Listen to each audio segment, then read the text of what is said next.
नमस्कार दोस्तों, स्वागत है आपका देश और विदेश की ताजा खबरों की इस वीडियो में। दोस्तों आज की इस वीडियो में जानेंगे हम आज की महत्वपूर्ण और ताजा खबरों के बारे में। तो सबसे पहले तो आपको गणतंत्र दिवस की हार्दिक शुभकामनाएं, और आप भी हमें कमेंट करके हैप्पी रिपब्लिक डे लिख सकते हैं और हमें भी शुभकामनाएं दे सकते हैं। तो चलिए दोस्तों, बिना देरी के फटाफट से जान लेते हैं आज की सभी बड़ी खबरों को एक एक करके विस्तार से। पहली खबर, कोरोना काल में देश मना रहा 72वां गणतंत्र दिवस, राजधानी दिल्ली में सुरक्षा व्यवस्था चाक चौबंद। जी हां दोस्तों, आज देश 72वां गणतंत्र दिवस मना रहा है। इस मौके पर आसमान से लेकर जमीन पर चप्पे चप्पे पर सुरक्षा बंदोबस्त किए गए हैं। पाकिस्तान की साजिश के खुलासे के बाद दिल्ली पुलिस और सुरक्षा एजेंसियां हाई अलर्ट पर है। कोरोना ने इस साल गणतंत्र दिवस पर कई पाबंदियां लगाई है, लेकिन एक चीज ने देश की रक्षकों को नई उड़ान दी है। हम बात कर रहे हैं राफेल की। पिछले साल जुलाई में वायुसेना में शामिल होने वाला राफेल पहली बार राजपथ पर फ्लाइंग पास्ट करेगा। इस साल हालांकि गणतंत्र दिवस के मौके पर 3 नए कृषि कानूनों के विरोध में आंदोलन कर रहे किसानों ने देश की राजधानी में ट्रैक्टर रैली निकालने का भी फैसला किया है। चलिए दोस्तों, अब जान लेते हैं अगली खबर। सड़क हादसों में घायलों का होगा मुफ्त इलाज, प्राइवेट अस्पतालों में भी 1.5 लाख रुपए तक होगा कैशलेस फ्री ट्रीटमेंट। जी हां दोस्तों, सड़क दुर्घटनाओं का शिकार होने वाले घायलों को इलाज के लिए अब अपनी जेब से खर्च नहीं करना पड़ेगा।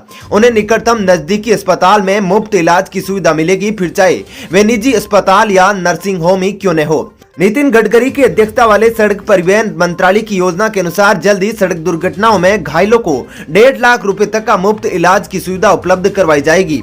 हादसे की जगह से अस्पताल और दूसरी जगह भेजने का खर्च भी सरकार उठाएगी। सड़क दुर्घटना के कारण अपंगता की स्थिति में 5 लाख रुपए मुआवजा का भी प्रावधान किया गया है। दुर्घटना में मृत्यु की स्थिति में यह रकम परिजनों को दी जाएगी। चलिए दोस्तों, अब जान लेते हैं अगली खबर। केंद्र का आदेश, कोरोना वायरस वैक्सीन को लेकर अफवाह फैलाने वालों पर होगी कानूनी कार्रवाई। जी दोस्तों, कोरोना वायरस महामारी पर रोक लगाने के लिए देश भर में वैक्सीनेशन शुरू हो चुका है। वहीं स्वदेशी वैक्सीन पर उड़ रही अफवाहों को लेकर केंद्र सरकार ने चेतावनी दी है। केंद्रीय गृह सचिव अजय भल्ला ने राज्यों व केंद्र शासित प्रदेशों को इस बाबत पत्र लिखा है। इसमें राज्यों को बताया गया है कि आपदा प्रबंधन कानून और आईपीसी की धाराओं के तहत ऐसे लोगों पर कार्रवाई की जा सकती है जो कोरोना वैक्सीनेशन को लेकर अफवाह उड़ा रहे हैं या किसी तरह की अफवाह में शामिल पाए जाते हैं। अपने पत्र में गृह सचिव ने कहा कि अफवाह फैलाने और झूठी खबरों पर रोक लगाने के लिए ऐसे लोगों पर कानूनी कार्रवाई जरूरी है। चलिए दोस्तों, अब जान लेते हैं अगली खबर।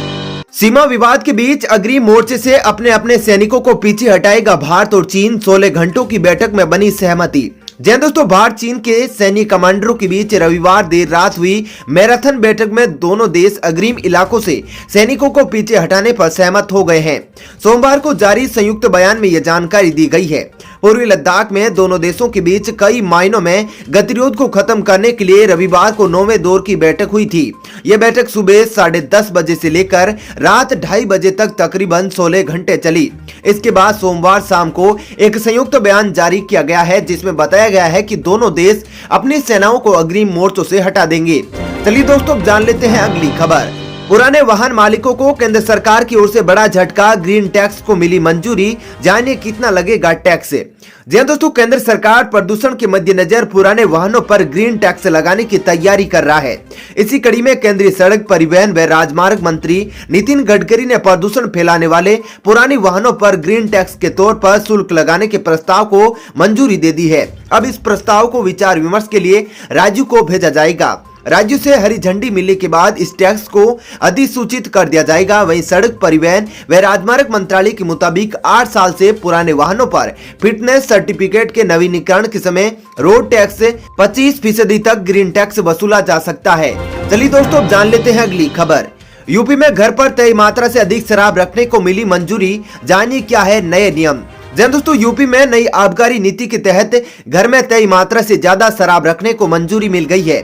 नई नीति के तहत घर पर तय मात्रा से ज्यादा शराब रखने के लिए आपको आबकारी विभाग से लाइसेंस लेना होगा। बिना लाइसेंस घर पर तय मात्रा से ज्यादा शराब रखने वालों के खिलाफ कानूनी कार्रवाई की जाएगी। वहीं इस नई आबकारी नीति को लेकर यूपी के राज्य मंत्री जय कुमार जेकी का अजीबोगरीब बयान भी सामने आया है। नई आबकारी नीति के तहत घर में तय मात्रा से ज्यादा शराब रखने के लिए आपको हर साल 12,000 रुपए लाइसेंस के लिए सरकार को देने होंगे। इसके अलावा 51,000 रुपए आबकारी विभाग को बतौर सिक्योरिटी भी देनी होगी। बिना लाइसेंस घर में तय मात्रा से अधिक शराब रखने वालों के खिलाफ कानूनी कार्रवाई भी की जाएगी। चलिए दोस्तों, जान लेते हैं अगली खबर। अभी ठंड से नहीं मिलेगी राहत, इन राज्यों के लिए मौसम विभाग ने जारी किया अलर्ट, चलेगी शीतलहर। दोस्तों, उत्तर भारत में भीषण ठंड पड़ रही है। पहाड़ी इलाकों में बर्फबारी की वजह से मैदानी इलाकों में हाड़ कंपाने वाली ठंड पड़ रही है। इसके साथ ही शीतलहर ने ठिठुरन बढ़ा दिया है। मौसम विभाग ने बताया कि सोमवार से दिल्ली, यूपी, पंजाब, हरियाणा और चंडीगढ़ में न्यूनतम तापमान में एक बार फिर गिरावट शुरू होगी। इससे ठंड में इजाफा होगा और सर्द हवाएं भी चलेगी।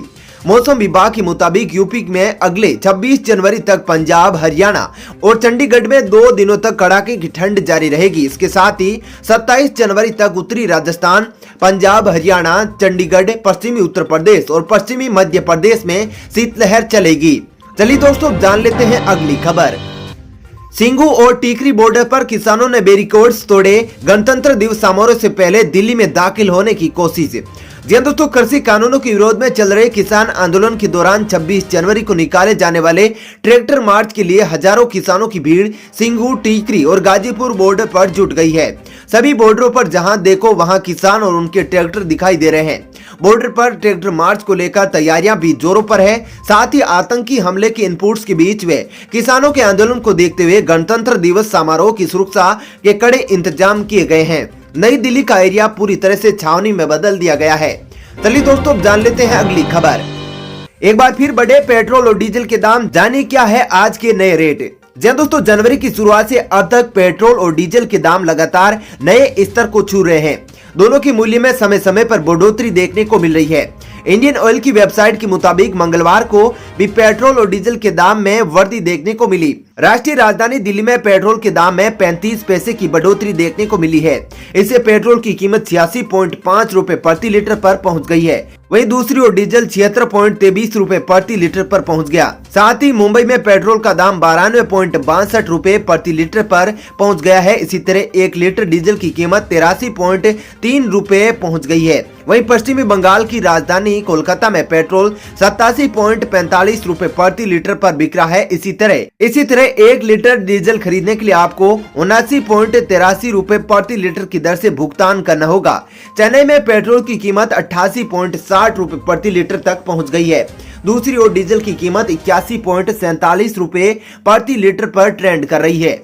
चलिए दोस्तों, जान लेते हैं अगली खबर। राम मंदिर निर्माण के लिए डिप्टी सीएम ने दिया 30 महीने की सैलरी का दान। दोस्तों, अयोध्या में बन रहे भव्य राम मंदिर निर्माण में सहयोग के लिए निधि संग्रह का अभियान भी चलाया जा रहा है। निधि संग्रह अभियान के तहत राष्ट्रपति रामनाथ कोविंद से लेकर तमाम हस्तियों ने चंदा दिया है। वहीं अब उत्तर प्रदेश के डिप्टी सीएम केशव प्रसाद मौर्य ने भी राम मंदिर निर्माण के लिए चंदा दिया है। मौर्य ने अयोध्या में राम मंदिर के निर्माण के लिए 30 महीनों का वेतन दिया है। ये राशि शनिवार को श्री राम जन्मभूमि तीर्थ क्षेत्र ट्रस्ट के महासचिव चंपत राय और सदस्य स्वामी वासु वेदानंद सरस्वती को सौंपी गई है। पत्रकारों से बातचीत करते हुए मौर्य ने कहा कि मैं सबसे पहले एक राम भक्त हूँ, फिर जाकर राज्य का उप मुख्यमंत्री हूँ। चलिए दोस्तों, अब जान लेते हैं अगली खबर। मॉडर्ना का दावा, ब्रिटेन और दक्षिणी अफ्रीका में मिले कोरोना के नए प्रकार पर भी काम करेगी वैक्सीन। दोस्तों, अमेरिकी बायोटेक्नोलॉजी कंपनी मॉडर्ना इंक ने सोमवार को यह दावा किया है कि उसका कोविड-19 वैक्सीन टीका ब्रिटेन और दक्षिणी अफ्रीका में पहचाने जाने वाले कोरोना वायरस के नए वेरिएंट के खिलाफ भी प्रभावी होगा। मॉडर्ना को उसके मैसेंजर आरएनए यानी mRNA चिकित्सीय और वैक्सीन के लिए जाना जाता है। मॉडर्ना ने कहा कि उसके कोविड-19 वैक्सीन की 100 माइक्रोग्राम की 2 खुराकें प्रभावशाली है और वे आज तक ज्ञात स्ट्रेन के बचाव कर सकती है। कंपनी हालांकि अपने टीके mRNA 1273 की एक अतिरिक्त बूस्टर खुराक का परीक्षण करेगी ताकि नए वेरिएंट की गतिविधि को बेअसर करने की क्षमता में वृद्धि हो सके।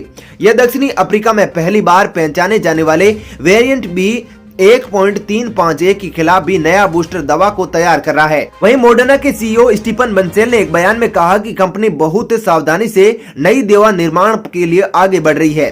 दोस्तों, फिलहाल इस वीडियो में इतना ही। ऐसी ही खबरें देखते रहने के लिए आप हमारे चैनल को सब्सक्राइब कर लीजिएगा। साथ ही दोस्तों, वीडियो के बारे में आपकी जो भी राय हो कमेंट करके जरूर बताइएगा।